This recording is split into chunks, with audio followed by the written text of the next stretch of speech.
In this tutorial I am going to explain about how to generate prime numbers. The purpose of showing it is to show couple of things, like how to declare a constant. A constant is something whose value does not change, for example pi, and how to break from a for loop. The syntax to break from a for loop is to use break. I will show you when I write the program. Just follow me carefully. This is the NetBeans. I have already declared the template. Now I am defining the constants. So I am going to generate the 100 prime numbers. So constant I defined is number of primes. I have set it as 100. Generate the first 100 prime numbers. I define one more constant, that is how many number of prime numbers I am going to print in a line. Number in a line, which I define as 10.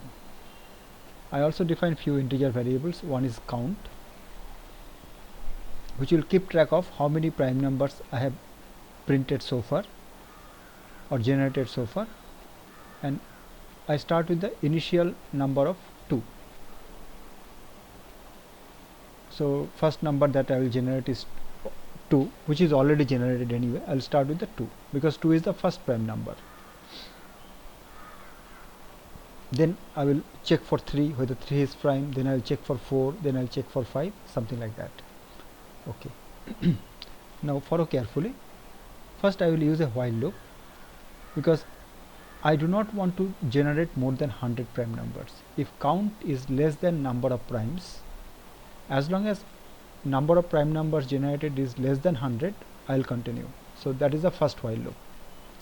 Here I will declare a boolean variable called is prime, and I will set this variable to true. That means any number I will first assume that it is prime, then I will check whether it has a factor.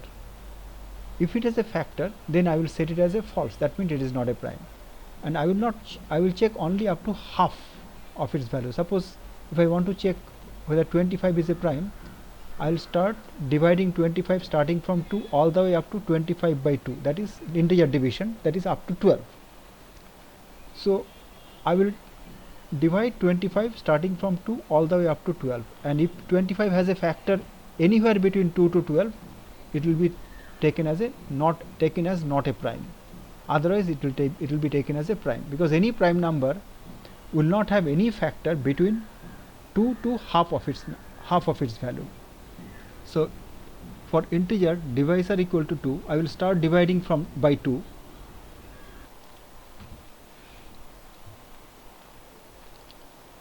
Welcome to this tutorial where I am going to discuss how to generate prime numbers. You already know what is prime number.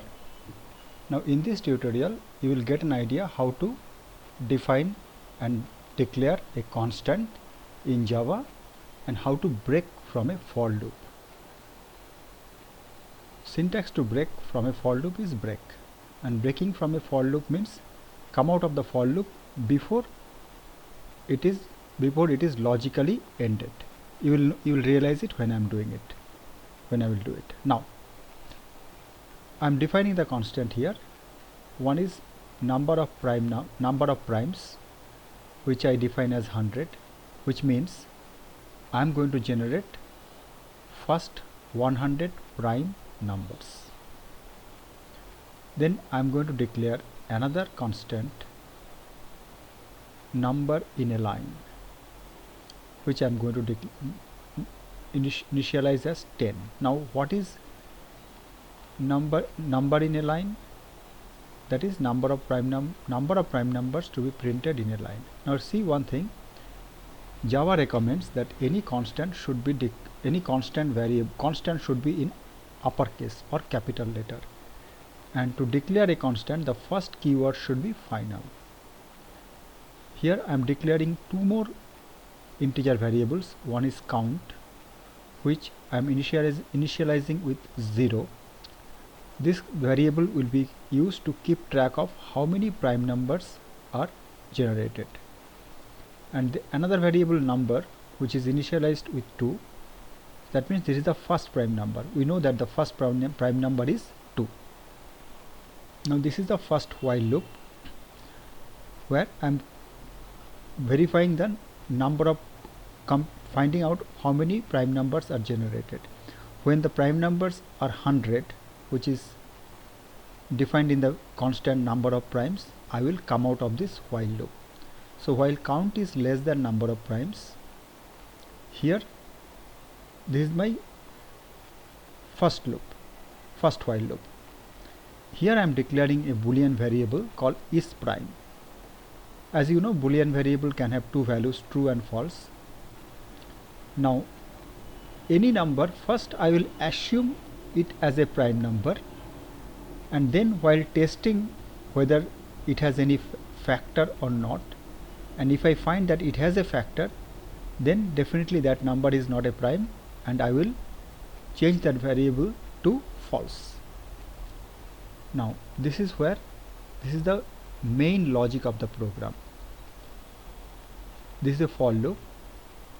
I will start dividing the prime number starting from 2 all the way up to half the value of that number.